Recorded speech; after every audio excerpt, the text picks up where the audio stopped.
So hi guys, are you overwhelmed with this table with a lot of numbers? So for today's video, tuturuan ko kayo how to read this air distribution from Career Handbook. So paano nga ba natin ito babasahin? No? 1, 2, 3, 4. So before that, using this table, makukuha natin yung area natin at saka yung duct size natin.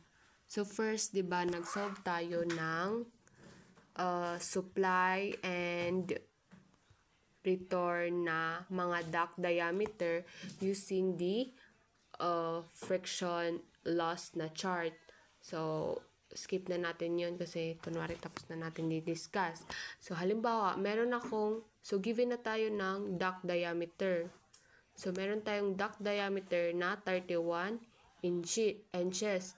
So dito, hahanapin natin dito sa mga linya ng diameter yung 31.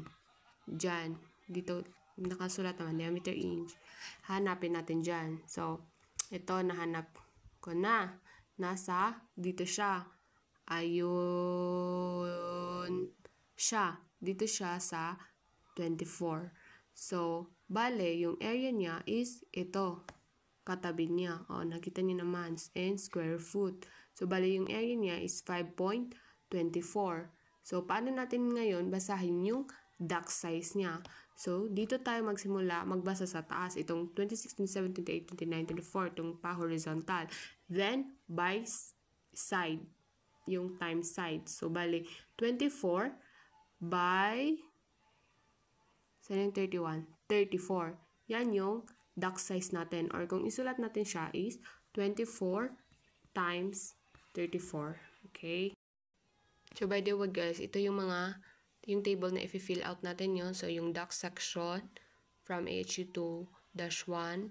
Air quantity, na-solve natin to sa chapter 3 natin. Then, CFM capacity, pag umpisa always 100% dapat yan. Yung duct area percent natin dapat 100% din yan pag sa first. Then yung area ng feet, yun nga yung sinabi ko kanina. Given tayo ng duct diameter kasi na-solve natin sa table 4.3.